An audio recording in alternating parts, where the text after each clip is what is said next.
Cedar Point Campground. Don't say where we are. Well, They'll come and get us. They have to guess crazy. which Cedar Point it is. Well, they know where we live, so where else would they look at? Good. There's Cedar Point in Ohio. There's a Cedar Point apartment complex in Nashville. They know where I live. This is they not know where we live. Is this where you live? This is where we live. We might as well be out living in the wilderness. Well, anyways, we're camping. We're glamping. We're glamping. We're having our coffee. It's a cold, rainy autumn morning. The lake is there, and it's nice. It's semi-nice. It doesn't have that crispy morning air. I have an air mattress if you would like to sleep outside. It's a very gloomy. It's raining. It's not gloomy. It is gloomy. It's perky. You're perky. Yeah. A little liquid sunshine never hurt anybody. It's not sun shining at all. Well, it is. No, it's not. Yes, it is. If you file IFR and climb up through the clouds, there's a big ball of orange. I like how complicated you like to make things. Oh, it's raining. See, you're making it. That's not rain. You're making the rain just angry. Moisture coming off the trees. If you see the other campers' equipment blow away, then we should be concerned. Well, we didn't. And how would you survive that? Yeah. Well, I guess that was my segue into what we were talking about. What were we talking about? Well, we didn't know what to talk about because we didn't just want to talk about camping because that seems boring. Boring? Yeah, boring. Boring is not camp. Not boring. Camping's not boring. Say that one more time. I was looking at my meter to see if something I did changed. Oh. Yeah, we're not using our traditional setup, so this is going to be interesting for you listeners and how if you're listening on a headphones, it might be too much for you, but that's okay. I will do my best in post editing. That's okay, because he will, and we're working towards more mobile type podcasting. Here's the thing: we could do things. We were set up for mobile, except Apple wants to be different. What type of fruit? Might as well be a pear. Yeah, it's good. Anyways, so we're using something very antiquated, improvised. Improvised. So hopefully this will work out. But not to get off topic, we wanted to discuss about survival skills in the wilderness. In case, our campsite is all of a sudden like raided by marauders or zombies or we probably wouldn't live. Or tigers in United States of America. Let's just say that we either went down in an airplane somewhere, or we went for a hike and got caught in the woods, right? Or we were camping and the snowstorm we thought was going to be on one side of the mountain ended up on our side of the mountain. Mm-hmm. So what do you do? Right? What are the things that you can do? Well, I think it kind of is based on what skills you should probably learn. And of course, I think there's also like a guideline on things you should know when going into the wilderness. There's like a lot of training manuals. I know the Army or the military has a whole bunch of guidelines on what you need to take with you. What are the top 5 essential things you need to survive in any situation, whatever the environment is. But I feel like having skill sets would be adequate. So we can look into that. And training. We could always try to call Bear Grylls and see if he could help us. Bear Grylls? Yeah, the guy that takes people out in the wilderness, or he goes by himself. We don't have cable anymore. Are you talking about the guy that survives on his own in the show? Yeah, like they'll drop him off a helicopter somewhere. His name's Bear Grill? Yeah. I've never Are you sure? You're gonna make me look it up. I am, because I'm not sure how accurate that is. I Bear think Grill. Maybe I just don't know pop culture anymore. I don't remember, but so the confession. You don't know if I'm either. right. Do you know what the show's called? His name is Bear, like the animal. Okay. His last name is Grylls. Okay. Bear Grylls. That's got to be made up. Like, did his parents actually name him that? Michael Bear. This is a nickname. Okay. Grylls. I gotcha. OBE, whatever that is. So it is a nickname. Is a British adventurer, writer, television presenter, and businessman. Yeah. Okay. I was about to say, there's no way he would be named Bear Grylls. Yeah. So it's a nickname. He's done some cool stuff. I watched one where he took, I can't remember her name, the girl that played Marvel. Yeah, what's her face? Unfortunately, we're not doing her very good justice by not remembering her name. Oh, she knows who she is. Yeah. But anyway, he took her on a thing like through this island and stuff, and they found an old boat, and anyways, they got to go across the island and get picked up. It's pretty cool because he teaches. Of course, that's kind of a reality show, and they've got photographers and whatnot with them, but he does teach you some basic stuff. But like you said, there's basic skills, right? Let's say you're. let's back up. When I've taught a hunter safety course, I got introduced to a guy in a program, and I have his DVD at home about survival skills. Mm-hmm. And it's basic things like, even if you're going to take just a hike, let's say you and your fiance are going to go in the Smokies and go hike just for the day. Right. And your plan is to go up for 4 hours and come back. You should take basic things with you because you don't know what's going to happen on the trail. Right. It's not like you got to be paranoid about what you take or how you handle yourself. But you take water, obviously. You might take something to be able to start a fire if you need to. You take a jacket and you go, well, it's 75 degrees outside or 80 degrees. I don't need a jacket. Mm-hmm. What if you end up having to spend the night in the woods? Mm-hmm. People go, oh, that's just ridiculous. Well, that's what this guy shows. And also, excuse me, on one of our hunter safety videos, the guy talks about how a family and their dog went hiking up in the mountains. They had a little picnic basket and a bottle of wine, and they were going to go hike up in the mountains, and they actually passed some other hikers that said, yeah, it looks like the weather's going to turn. And I think this was in the Rockies or something. And, be careful out there. So the temperature was like in the 60s or something. So the guy was wearing shorts. Well, we'll make a long story short is they ended up dying because a snowstorm had moved in, temperature had dropped. They got caught and they couldn't find their way because they went off trail. This guy thought he was being tough and showing his wife some romantic, cool place, but they weren't prepared. And so only reason they found him is because the dog had survived and stayed with him. What stuff should have brought with them? They should have known what the weather was going to do, number one. Okay. Number two, they should have had appropriate clothing packed, even if they weren't wearing it, because if it was warm, you could always add more clothes. But going back to what you were talking about, the essential things that they need to have. I'm talking about water, some type of fire starter. They make these like flint kind of flint and like a steel stick. It doesn't take up any more space than your keys or a pocket knife.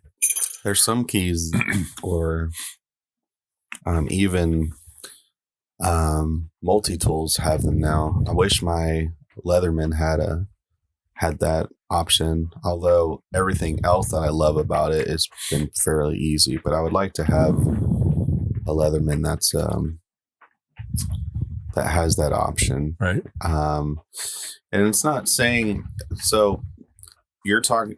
I think we should do this. You should talk about things you should bring, whereas I should talk about skills that you need to learn. So, depending on the wilderness, I think it's a good idea because my fiance kind of does this, and we have a family friend that also has a bunch of books. Is learning about foraging, learning about the plants around you. Which ones are safe to eat? Which ones are safe to eat? Which ones? Because, I mean, the thing that I think about the most has been berries or mushrooms. And there are quite a few that you definitely do not want to eat. And depending on how ripe they are. Yeah. Some will make you sick or some will kill you. Yeah. And also, depending on the trees, if you're trying to make shelter, it's good to know how to find these and where the environment where to locate them. Like, I think that same show you're talking about with what's his face, Bear Grylls. I think in one of the shows, they were using like these palm trees, these huge leaves, as a roof for rain shelter. But it was only in just certain parts of the area. So if you're familiar with the environment, that's another thing. But if you, and I know sometimes it's hard, but if you lost your sense of direction, that's probably another thing you need to look into. If you don't have a compass, if you don't have a sense of direction, you can always look up. Always look up at the sun. Yeah, but if it's overcast like now. If it is overcast like now, yeah. Most people don't know how to use a compass. That's true. Right. And if you have a compass, okay, it points north. Do you know there's a lot of stuff that goes into simple navigation, but they make it look easy in the movies or on TV when somebody's caught and they got a compass and they just look off in the distance and they start walking. Well, it's not. There's just more to it than that. You've got to understand how to use it. And sometimes compasses, I would use a real compass besides your phone, because your phone is limited on battery charge. And sometimes if something electrical surge happen, a compass is a little bit more reliable than a phone because it's always active. Now, a downside to using a compass is if you run into, is it iron?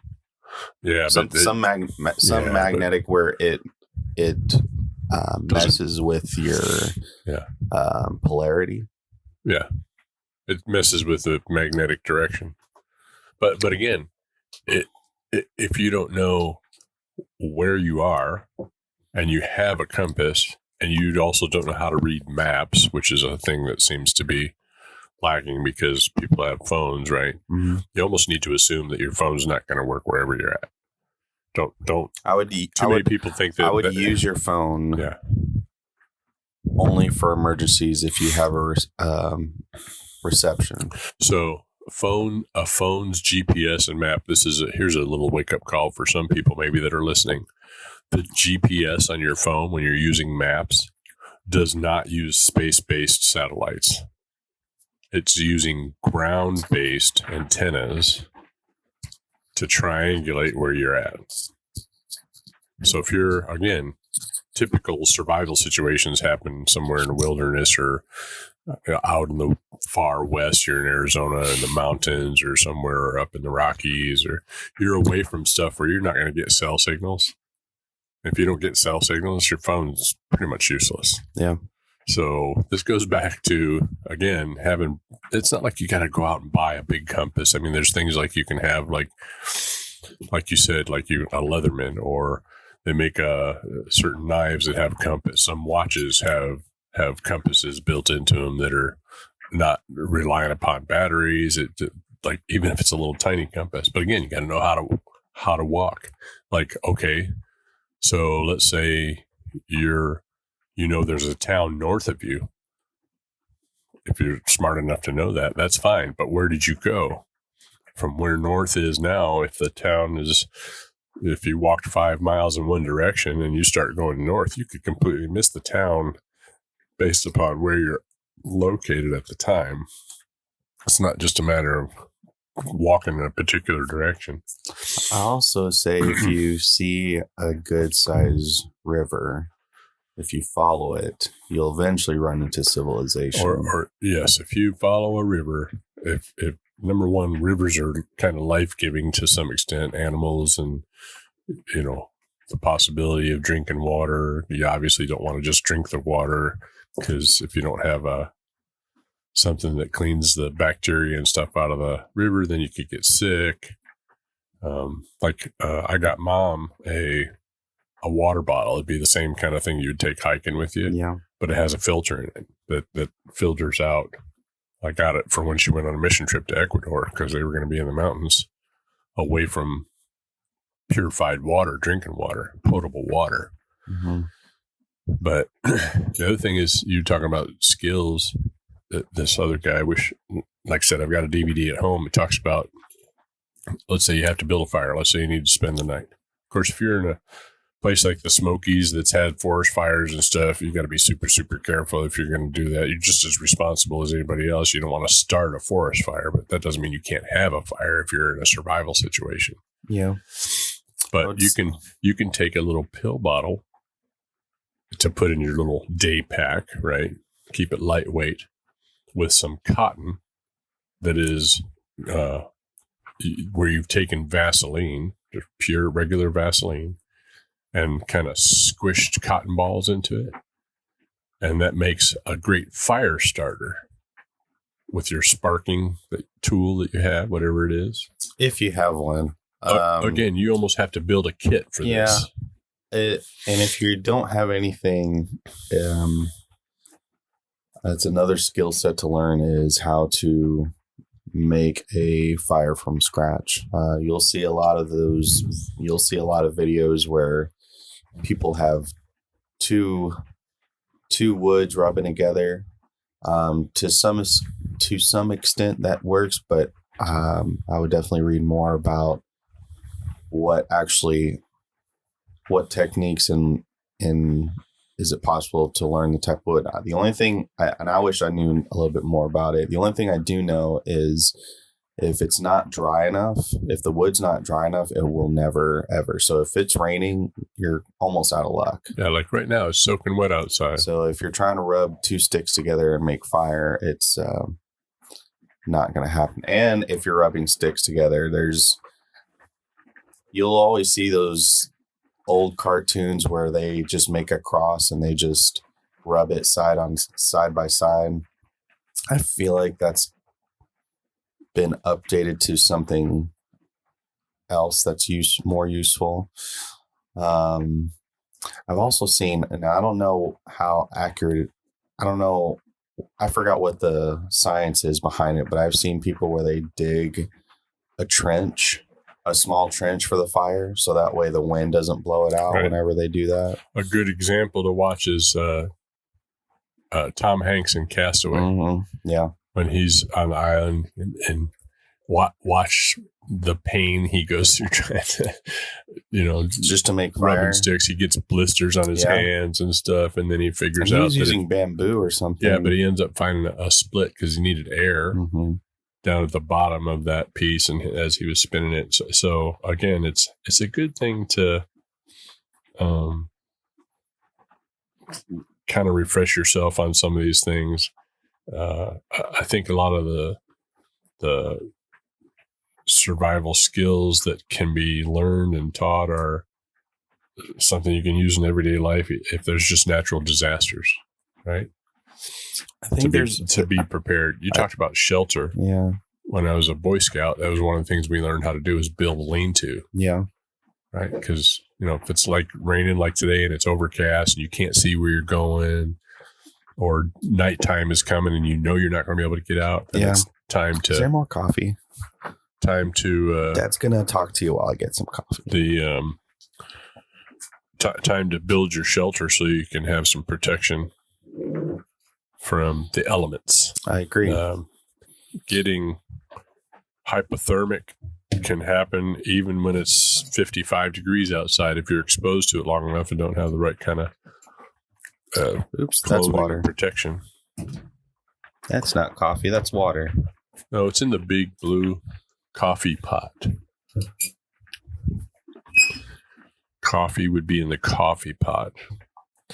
But I used to enjoy because I haven't done it in a long time. Teach a hunter safety course for TWRA here in Tennessee. We didn't spend a lot of time on survival. We just talked about it again because a lot of times, if you're out hunting, for example, you're in a tree stand and you're wearing your safety harness, and somehow your tree stand falls away from you and you're hanging there. People go, well, I'll just call somebody. It goes back to, okay, are you within cell phone distance? And where's your cell phone if you're hanging from your safety strap? If you don't know how to start off as far as learning skills and you want a hands-on experience, I would say any of your local wildlife agency is a good start. I would also recommend, you'll see a lot of these parks around your areas. And I mean, not like city parks. I'm not talking about the Centennial Park or anything like that. I'm talking about a natural, sometimes even a national park. There's usually some services or lessons, tours that goes around their whole park, and they label trees and hedges and other plants for you to recognize what that is. Oh, to see what they are. And see what they are. And I'm sure if you have certain questions, they'll be able to answer it if you're talking to a very well experienced instructor. So I would look into those two. I would also look into books at your local bookstore, mostly like a Books A Million or Barnes & Noble. I find Barnes & Noble to be more accessible when it comes to that stuff. To show you on certain survival tips and tricks that you can do. Now, our knowledge, because we're in Tennessee, our knowledge is to the extent of forest wilderness. But if we're smaller hills, but if we're in Asia and high up in the wilderness mountains or in the desert, don't come to us because we haven't exactly. That's our disclaimer. We're not survival specialists. The only thing I know about, like if you're in the mountains area, oxygen is key because you're limited on air supply the higher elevation you are. You start hiking in probably 8,000 feet or above, can be pretty tough. And then obviously in the desert, water's key, but also shade is key because it can get so dry and humid where if you don't have shade to kind of help ease that heat from you, you can be prone to all sorts of diseases. Yes, the sun can give diseases. The sun can give disease. I probably said that wrong. I'm sure my fiance, if she ever heard me say that, it's like, I don't think you're saying that right. But she's not here and she can't correct me. Well, sunburn. I mean, so the survivor skills are going to be different for the desert.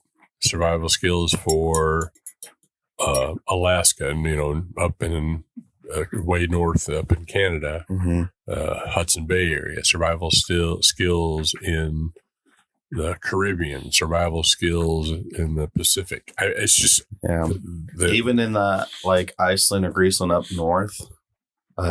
Northern Asia, where you're stuck in like a snowy environment or an ice environment, you're probably better off trying to get warm as fast as possible. And some parts of that, unfortunately, will have to be involved if you find a good sizable creature that has a ton of fur. You're probably going to have to learn how to scalp it and make clothes out of it. Unless it's a sheep, then you can just scalp it. How are you going to kill it in the first place? The sheep? You don't kill the sheep unless you need meat.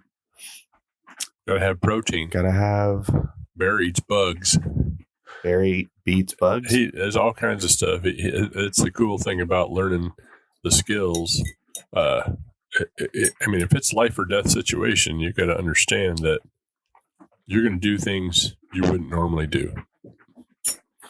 It kind of reminds me that you were talking about a plane crash. I bet you were thinking about that Liam Neeson movie. With the wolves? Yeah. Was it Gray or something like that? Yeah. I wish they would have opened up the ending to see what happens. I know what happens because I heard it. Yeah. Yeah, because all of the wolves become his pets. Fun fact, do not ever go into a wolf's den because you'll just encounter more troubles than what it's worth. The last time we did that, we didn't survive, did we? No, we're dead. So I've been trying to scan to find this guy the video, but there's tons of. If I find it, we'll get it posted. You people out there that are just thinking you see a bear and think it'd be so cool to get out of your car and take a picture. Don't do that. Don't do that. Like, you don't know how a bear is going to react. You think it's all. I'm putting a disclaimer here. If you see a bear, don't get out. I will say grizzly bears, which are those big brown bears, are more ferocious than black bears. We have mostly black bears here that are a little bit more milder manner.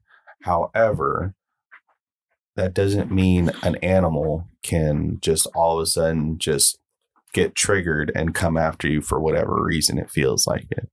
Right. So unless you know how to climb a tree fast, bears climb trees. By the way, I know. Yeah, bears climb trees.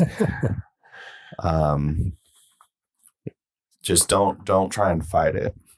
I mean, you're fighting it would have to be like your last resort, your very, very, very last resort. But yeah, for those people that are just taking pictures out of their car, because my boss and his wife went to Yellowstone and they were driving by and there was a grizzly bear on the side of the road, and they had all these tourists going a little bit further down the road and then going off the road into the grass and then getting out of their car to take a picture. And one guy was, from when they showed me a picture, he was getting closer, trying to get a better quote unquote shot with his phone. Should have gotten a telephoto camera or something. If y'all are going to do that, if y'all are going to take dangerous shots for your photography career, get a DSLR or a mirrorless camera. Yeah, take it from a distance. Take it from a distance. I don't know, people. We humans are not very smart sometimes. I had a friend of mine that told me when he would go to Hawaii that he'd go to look at the lava tubes, and they had these signs where like the lava had expanded and was covering highways and stuff. And then they said, do not walk on the lava tubes. They could still be hot. They could still be kind of molten, like you would it'd look black, or it would look like it's solid, but it's not. Yeah. And or the lava tubes could also collapse and you'd be near the ocean. Yeah. So obviously, what did people, you know why they put signs up, right? Because people did it. It's just like, do not use your hair dryer while you're in the tub. Why do they put those on the hair dryer? Because somebody's done it. Do not drink gasoline. It could cause harm. And I get it. Regardless, I guess my hope is people will understand why they're there and the consequences, but there's just some people that don't. They like that. They like that sense of stupidness. No, I wouldn't call it stupidness. It's just something that, like, well, I'm going to do this regardless and see it for myself, because they don't know, or if they do know, then they're the daring type, right? That want to try and see. I'm just using this as an example. I'm not saying that this actually happened, but like if a bear came out and the guy's like, I'm going to try and get near it. I'm like, why would you do that? It's going to attack you. I'm like, I'll be careful. There's no way to get sense into that until something bad has happened. It's kind of like when a dog comes up to a cat and they just don't realize that, like, if you do that, you're going to get hit. And they don't learn until the cat finally swipes at their face. And then the dog's like, oh, I should probably not get near it. Now, not all dogs do that. I'm just using a general dog and a general cat as an example that I've seen before. Right. Like my dog, Lily. Well, we did it with you when you were little. Don't touch the stove. It's hot. First, you're very young and you don't know. And after a while, you just go, okay, I guess I'm going to have to let him touch the stove and he'll figure that out. But, hey, that glowing red thing there is hot. But what are you looking at? I can't find this guy. It's driving me crazy. Who are you trying to find? The guy that I have the survival stuff at home. You have survival stuff? I'll find it later. So, shelter, food. That's a tough one. As far as what's edible, you could always watch animals. If they're not eating berries or mushrooms, then you probably shouldn't eat those berries or mushrooms. I mean, but there's more to learning the safe things to eat. You can always eat grass. Not necessarily. What does your dog do after she eats grass? She throws up. So I'm not saying like here. Yeah. But so there's fluid intake, water, whether it's cold or whatever. Don't eat snow. That people go, oh, I can just eat snow because it's frozen water. But that'll help lower the core temperature of your body, which makes it harder to stay warm. What about in the water? The boat goes down. Obviously, find something to float on. What if you can't? Then you're dead.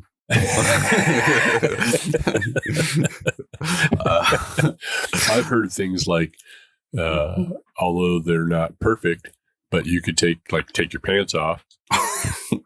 I know that's a serious gesture, but it's funny. If you're wearing long pants, to tie knots in the end and then cup them with air. Now that air will seep out, but if you do that repeatedly, it might take some of the effort of trying to tread water. Now, a lot of people don't know how to swim, so or tread water. So that's another skill. Yeah, tread water. Basically, getting on your back, learning how to float. I don't know how to do that. My body, I have long legs, so my legs have a tendency to be filled with lead. Yeah. It would be a very tiring adventure, but obviously your first thing would be to find land somewhere. I mean, that's really your best option. I mean, if you're in the middle of the ocean, you're pretty much dead. Now, if you found a raft or a man-made raft, if you're down in an airplane, you survive. There's got to be something. Yeah, you can still use that. That's better than staying in water. But you would still, even at that point, you still at some point have to keep moving and find some sort of land. Because if you just stay there, you're going to die from dehydration and food exposure. If you're in the sun. There's some great stories, real life, true stories of survival. For those that like, well, we'll just use an aircraft as an example because that's the most likely scenario, Or unless you're on a boat. Sometimes there are tracking on an airplane, but I've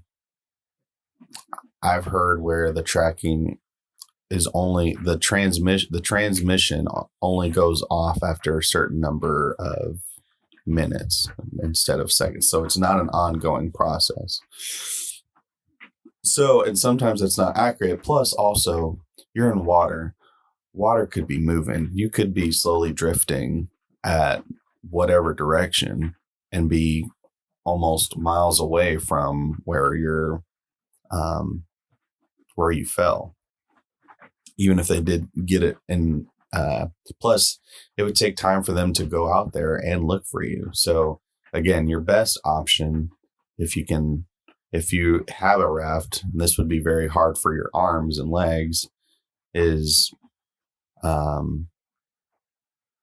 finding the nearest land as soon as possible. Don't drink the ocean water. I think I would have to read again, but I know depending on what you have and what you can set up, I think there's a way to filter that to make ocean water into fresh water. If there's any way, like to heat it, don't you have to like boil it or something? Boil it. You have to boil it. It goes back to your chemistry days, right? Pay attention in school. Mm-hmm. And see, that's the thing. I feel like chemistry over the years has gotten less and less adequate. I don't know if that's the right term, but it's because when I took chemistry, our chemistry teacher got injured and he was out for a majority of the year. We barely got to the chemistry lab. I never even got to dissect a frog. And they do it virtual now because they don't want to hurt the frogs. And so the college chemistry was kind of an intro, but it only talked about like the very intro, like as far as surveying a chemical reaction or from this to that. At college? Yeah, I did. Okay. But it wasn't definitely non-essential stuff that I didn't really need to learn. And obviously if you want to get more into that, then, but there was no like basic chemistry as far as like for surviving or anything like that. Right. And I'm sure there used to be, and we've just forgotten it because everything is more a civilized society now. We have a tendency as a society today, I believe, to rely wholly on schools to teach us everything we know, teach our kids and everything we know. Number one, that should never be the case. Schools have a role, but so do parents. Parents have a role to teach their kids about some basic things in life.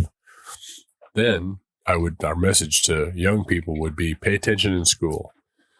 Trust me, there's a lot of stuff that I hated. I said algebra and trig and all that stuff. I'm never going to use that because I didn't know what I was going to do. And, challenge your teachers. There's no reason that if you can't learn based on what they're teaching you, can you show us a practical example of this? Yes.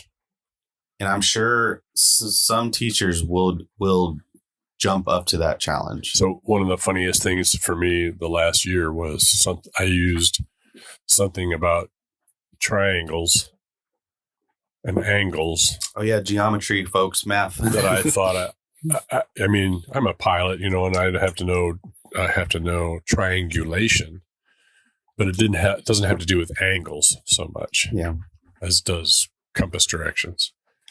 I had cut a piece incorrectly in the shed and had this triangular piece that needed to be put in my goof up. So I had two lengths of a triangle. I could measure two lengths. Yeah. But I couldn't figure out where to put the point of the third leg of the triangle. Mm. And then I thought, wait a minute. There's something about triangles having to equal a certain number of degrees with all three sides, right? Was it 180 degrees or something? I still can't remember. But whatever it was, at the time, I remembered, wait a minute. if I draw this line out this way and make an arc, and I take my other line that I know its distance, and I make an arc, and where the two arcs intersected was where my third point needed to be. Mm-hmm. And I went, oh, I used math kind of thing. Yeah. Geometry. And it's just not something you typically do every day. I mean, it doesn't have, and it also doesn't have to be like a calculus type thing where, like, if you're trying to determine how to, rope, it would be very helpful in a survival situation. Squirrel. Sorry. Well, I'm going to use rope as an example. If you have to get across 2 points of a cliff, I'm just using it as an example because I understand I'm hearing my fiance, why would you ever do? I'm like, I'm just saying in a very possible scenario where you have to get across and there's no way to go around, but you have to get across to get to civilization, safety, whatever. You have to kind of judge how far a distance is from the two cliffs. And you also have to figure out how long is the rope. Now, you don't need an exact measurement, but if you have points of references, like, for example, like if I just have a random rope with me and I had no clue, like I didn't purchase it, I just found it and I just need to know how long it was. Well, then I would use my feet as a good reference point of how long it is. And so, like, for example, if you're a size 12, which for those that don't know, that's 12 inches, right? I wear 13. My shoes are 12 inches. Is it 12 inches? Your size doesn't coincide with inches. What's the size for then? It's a number. No, they have it there for a reason. I don't think you know. I'm not a shoe scientist. I'm pretty sure 12 is 12 inches. Well, keep talking. So I would use the shoe as reference on the size of the rope, the length of the rope. And I would use that to determine, is that long enough to reach across? So my point is, if you don't need to know advanced math to know how long something is or how much you need. You just need basic math. Multiply, maybe some geometry type formula. Algebra could come a long way. Calculus can go to a certain degree, but again, I would just go at least algebra. There's an entire chart because, of course, the world can't figure out things like, and I'm sure there's history. I'm not going to read the history, but the inches of a shoe does not equate to the size. So like a US size 6 is 9.25 inches long. Well, that's stupid. It doesn't, yeah. It's 23.5 centimeters, and even in Euro and UK sizes, there's no correlation to the number. It's just a random number they've put to the sizes. So, well, I've been wrong my whole life. Even mine says it's not 12. I've put a tape measure down and put my shoe on it, and I go, okay, my shoe's about 12 inches. And it depends. If it's a boot, it's longer. But this chart says, I'm going to make a letter to all the shoemakers. Yeah, like a 12 and a half. No, I'm sorry. U.S. shoe size 13 is 11.56 inches. What's a 12 or 11? What's a 11 equate to? And a size 11 is 10.9375 inches. So it's basically 11. 10.9? That's pretty close. So yours is close. Okay. Well, 11 and a half is 11.125. That's even closer. So if you're a size 11 or 11 and a half, and you know inches, you have a much more accurate measurement than everyone else. Size 11 through through 15, you're pretty good about it being a foot. So big feet. But yeah, simple Do math. you know why your nose can't be 12 inches? That's impossible. It wouldn't be a nose, it would be a foot.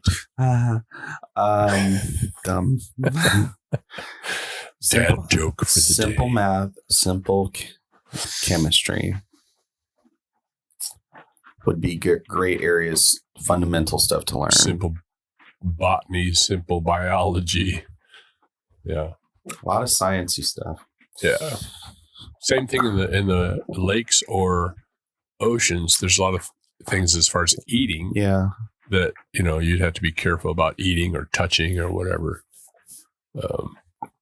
Fishing.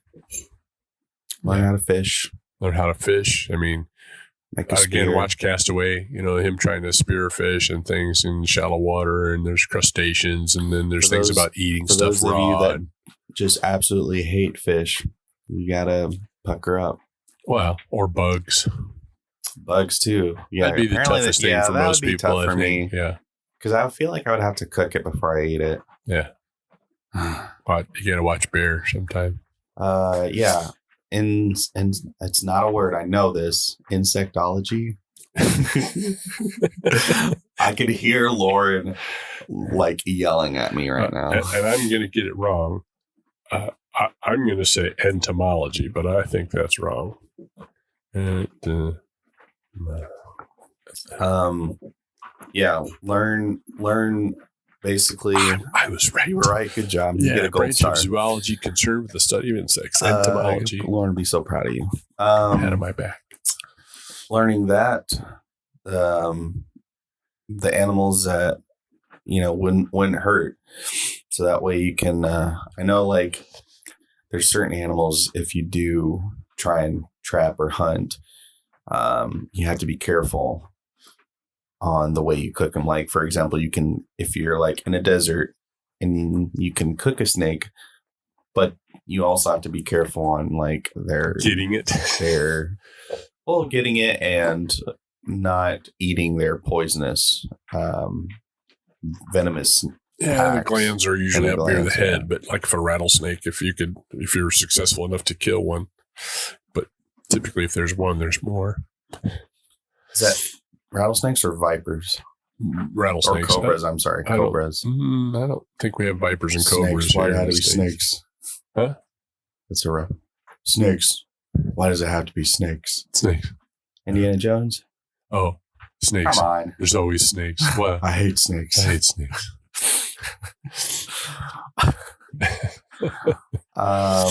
What other skill sets should people know? I don't know. How to call home. SOS still works, right? Oh, yeah, here's another thing. If it's a boat, or again, let's say it's some type of accident situation. Okay. Right? A boat, ship, airplane. Your best bet is to stay with the wreck. Right? Well, it all burned. That's fine. Stay with the wreck as best you possibly can. Because if somebody's going to be looking for you, they'll spot that before they would you off, wandering off by yourself. And of course, now if you're there for 30 days and then you might want to chance your way out of there, but it's best to stay with the wreck.